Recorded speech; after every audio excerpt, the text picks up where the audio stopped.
Hello everyone, मैं Ritesh. I hope आप सब लोग ठीक होंगे और आपकी फैमिली में भी सब लोग ठीक होंगे। आज आप लोगों के लिए एक इंटरेस्टिंग स्टोरी लेकर आया, तो स्टार्ट करते हैं। एक बार एक छोटा सा बच्चा, उसको पता नहीं क्यों फ्लाइट में, जेट्स में काफी ज्यादा इंटरेस्ट रहता था और वो इसी तरीके से क्यूरियस हमेशा रहता था कि इसके अंदर क्या ऐसा होता है जो ये उड़ता है, कौन उड़ाता है। और इसी की तरीके से ये क्वेश्चंस पूछता अपने पेरेंट्स से कि पापा बताओ क्या है, क्या क्या इसमें होता है, मैं भी उड़ा सकता हूं कि नहीं इसको। तो उसके पेरेंट्स काफी कामली उसे आंसर करते हैं कि हाँ तुम उड़ा सकते हो। और धीरे धीरे करते करते वो काफी ज्यादा सीरियस हो जाता है and he just wanted to become a air pilot. और इसी तरीके से वो अपनी स्टडी करता है, खूब ज्यादा मेहनत करता है, हार्ड वर्क करता है और शुरू से ही वो अपने क्लास में टॉप करता है। और अपना जब वो फर्स्ट एग्जाम देता है तो उसमें भी एयरफोर्स के एग्जाम में वो नंबर 1 आता है रैंक पर। और जब वो अपने बैच में जाता है, ट्रेनिंग बैच में, वहां पे भी वो इतनी इंथुजियास्टिकली वर्क करता है, इतना सीरियसली वर्क करता है कि उसमें भी वो टॉप करता है। और फाइनली उसका वो दिन आता है कि उसको फ्लाइट रन करना होता है, उड़ाना होता है। बहुत ज्यादा एक्साइटेड रहता है, खुश रहता है, मतलब फूला नहीं समझता कि अब वो उसका ड्रीम पूरा होने वाला रहता है, क्योंकि उसको अपना विजन क्लियर रहता है और उसका जो विजन टारगेट रहता है उसको पूरा करता है। वो जाता है, अपने फ्लाइट को उड़ाता है, बहुत खुश रहता है, जेट एकदम बहुत अच्छी तरीके से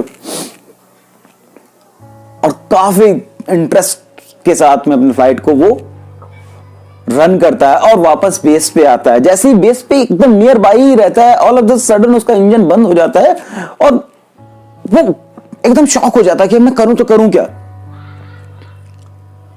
और वो कोशिश करने लगता है कि किसी भी तरीके से बस मैं लैंड कर जाऊं। खुशी का जो एक माहौल रहता है वो एकदम सीरियस हो जाता है। वो बहुत कोशिश करता है, इवन कहते कि जब इंजन बंद हो जाता है फ्लाइट का तो आप पैराशूट के थ्रू एग्जिट कर सकते हैं, वो भी नहीं कर पा रहा था वो, क्योंकि किसी भी रीजन की वजह से, शायद इंजन बंद हो गया था, इस वजह से वो पैराशूट ओपन भी नहीं कर पा रहा था। और उसका जो जेट रहता है वो रनवे के पास ही क्रैश कर जाता है। और जब उसकी आंख खुलती है तो वो अपनी आंखों के सामने अपने पेरेंट्स और डॉक्टर को पाता है। सबसे पहले वो देखता है कि मैं ठीक हूं कि नहीं हूं, मैं कहां हूं, ठीक है सब कुछ सारी चीजें।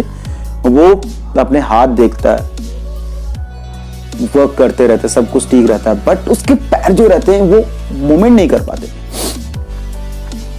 डॉक्टर्स जो रहते हैं उससे पूछता है कि सर क्या हुआ है, तो वो कहता है कि एक्सीडेंट की वजह से आपके जो पैर हैं वो वर्क नहीं कर पा रहे और आप कभी भी अब चल नहीं पाओगे, आपको पूरी अपनी लाइफ व्हील चेयर पे गुजारनी होगी। ये सुनते ही वो बहुत ही बुरी तरीके से रोने लगता है। 18 साल का यंग लड़का टूट चुका रहता है एकदम। उसके पेरेंट्स के पास आते हैं, उसे गले लगाते, समझाते हैं, बट उसका सपना सिर्फ कुछ ही घंटों का था, जिसके लिए उसने पूरी लाइफ 18 साल मेहनत की थी और वो एक झटके में टूट जाता है। कुछ भी नहीं कर पाता, सब थम जाता है, सब कुछ थम जाता है उसके लिए। बहुत रोता है, पेरेंट्स समझाते हैं बट उसको कुछ भी नहीं समझ में आता। दिन गुजरता है, डिस्चार्ज होता है, सबकी लाइफ स्मूथली चलने लगती है, बट वो इस चीज को एक्सेप्ट नहीं कर पाता है कि उसे किस तरीके से सरवाइव करना है। वो ये लाइफ नहीं चाहता था। दिन ऐसे गुजरते रहते हैं बट उससे नहीं हो पा रहा था, वो सारी चीजों को नहीं समझ पा रहा था, ना कर पा रहा था। एंड ही फाइनली डिसाइड कि अब मुझे अपनी लाइफ को एंड करना है। एक दिन उसके पेरेंट्स घर पे नहीं रहते हैं, किसी काम से चले जाते हैं, वो अकेला रहता है और उसके घर के बगल में ही एक रिवर रहती है, वॉकिंग डिस्टेंस।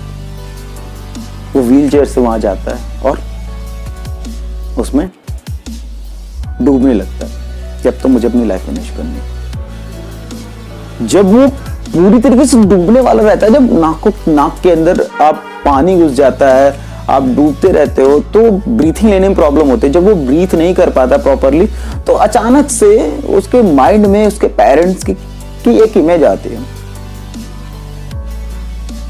वो जैसे इमेज आती है, वो कहता है ये तो मैं क्या कर रहा हूं, मेरे पेरेंट्स का क्या होगा।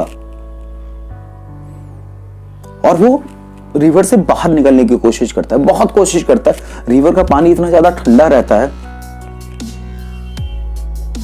इतना ज्यादा ठंडा रहता है कि मूव नहीं कर पाता, क्योंकि उसके पैर तो वैसे ही नहीं सही रहते। और हाथ से जितना ज्यादा कोशिश करता है, वो फिर भी नाकाम।